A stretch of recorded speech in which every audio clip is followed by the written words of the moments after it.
हाय नमस्कार. आज आहे मंगळवार आणि शर्वरीने बनवलेत गुलाबजाम. भाऊबीज आहे, भाऊबीजच येतं तोंडात, रक्षाबंधन येतच नाही माझ्या तोंडात. तर उद्या आहे रक्षाबंधन आमच्याकडे बुधवारी. का मुलगी मुंबईवरून येणार आहे, लांबचा प्रवास असल्यामुळे ती उद्याच येते आणि मुलीची शाळा पण आहे तिच्या.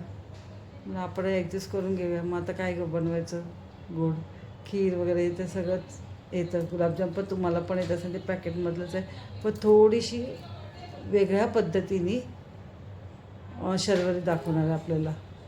आणि एवढे छान गुलाबजाम झालेत ना की तोंडात घेतल्या घेतल्या एकदम मऊ असं मस्त, खूपच छान झाले. तर तुम्हाला तिची रेसिपी बघा आणि कशी वाटली ती कमेंट नक्की करा. आवडली तर आपल्या चॅनलला लाईक, शेअर आणि सबस्क्राईब करा. बस बघा रेसिपी. नमस्कार. आज आपण बनवतोय MKR मिक्सचे गुलाबजाम, जे रेडीमेड मिक्स असतं त्याचं आपण घरीच गुलाबजाम करतोय.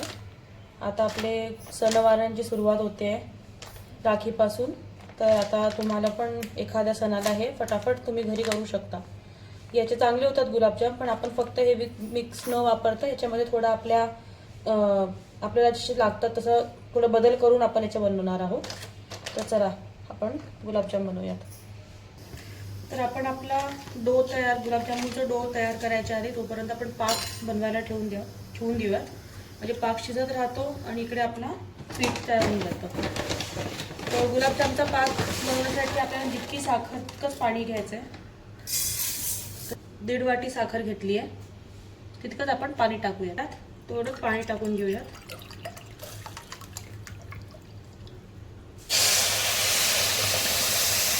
वाटी साखरेला 1.5 वाटी पाणी.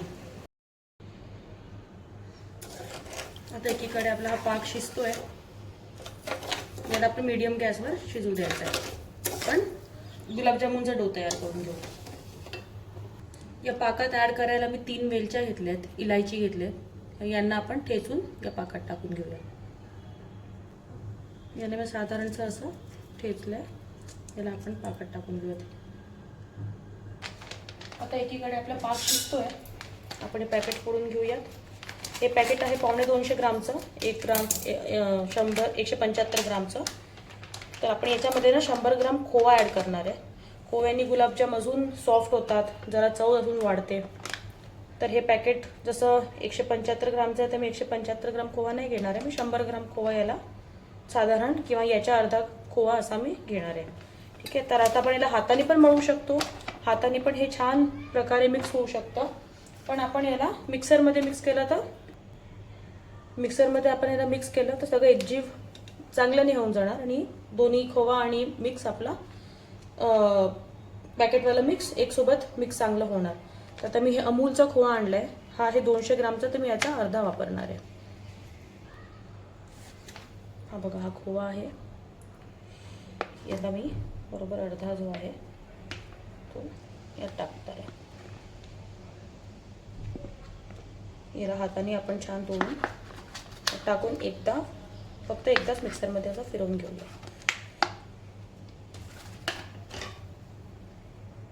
हा आपण हाताने मिक्स करून घेतलाय. आता आपण याला एकदा मिक्सरमधून फिरवून परत येऊया.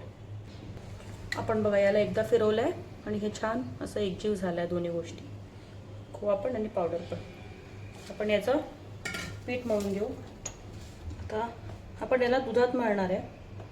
थोडं थोडं दूध टाकत जायचं आणि आपल्याला याचा सॉफ्ट असा डो बनवून घ्यायचा आहे. लक्षात ठेवा, दूध थोडं थोडंच टाका. आता मी पहिल्यांदा जे दूध घेतलं त्याच्यामध्येच हे इतकं मळलं गेलं आहे. आपण खोवा टाकल्यामुळे त्याला ऑलरेडी एक फाईन देणार आहे खोव्याचा. तर दूध एकसोबत टाकू नका, गरज पडेल तर तसं टाका. आपला डो तयार आहे.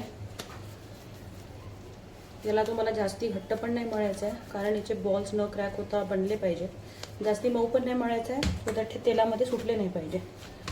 आता आपण याला 5 ते 10 मिनिटासाठी बाजूला ठेवून देऊ आणि आपला पाक बघूयात झाला का. एकीकडे आपला हा पाक होतोय, साखर बऱ्यापैकी विरघळली आहे याला 5 मिनटं अजून लागणार. आपण केसरच्या 2 ते 3 पाकळ्या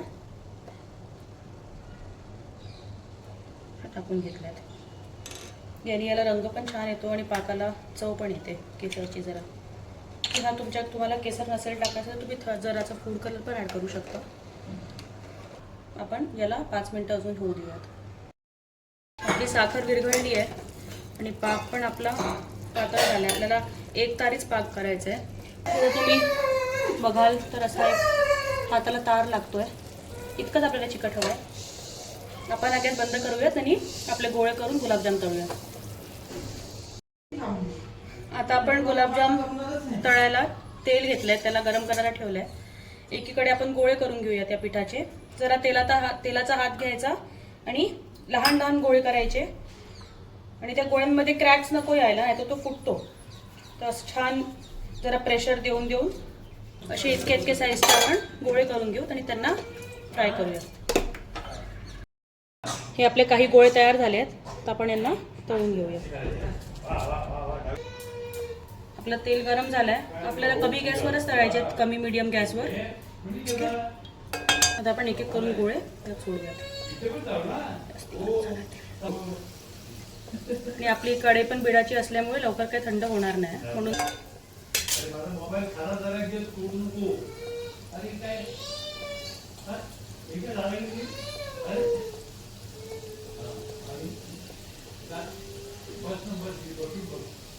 तर आपण याला कमी गॅसवर छान ब्राऊन रंग येतपर्यंत तळून घेऊयात.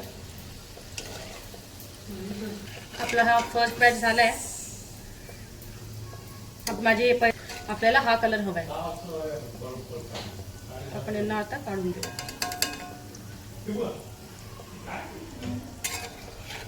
याला 10 मिनिटं 5 मिनिटं आपण रेस्ट देऊयात आणि मग पाकात सोडूयात.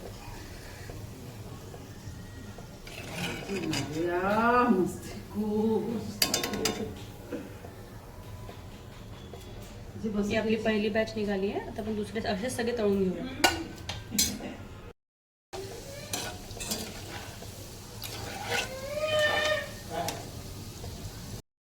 तुम्ही यांना तुपात पण करू शकता, तेलात पण करू शकता. आम्ही तेलात करतोय, तुपात पण चांगले होतात.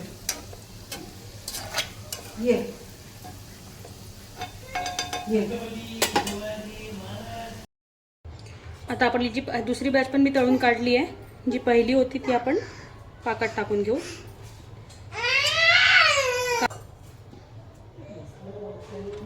ही आपली सेकंड बॅच. आपण थर्ड बॅच होतपर्यंत तळूयात.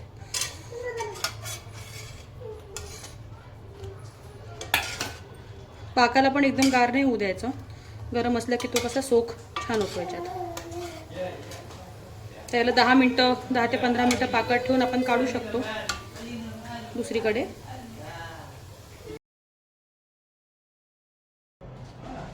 आपले सगळे तळून झाले आहेत. हे आपण पण टाकून घेऊयात. याला जरा थंड करून टाकलेत की पाकात फुटायची भीती जरा कमी असते. एकदम गार नाही होऊ द्यायचे आणि एकदम गरम पण नाही टाकायचे. तर आता आपले सणासुदी हे गुलाबजाम आमची सुरुवात झाली आहे गोडची. आपण सगळं जे काही घरी करणार गोड ते आम्ही दाखवायचा प्रयत्न करूया. आपले गुलाबजाम सगळ्यांना करता येतात. ही आमची पद्धत घरी करायची आणि तुम्ही पण करून बघा. ठीक आहे, तर थँक्यू. आवडले असतील तर लाईक, शेअर आणि सबस्क्राईब करा.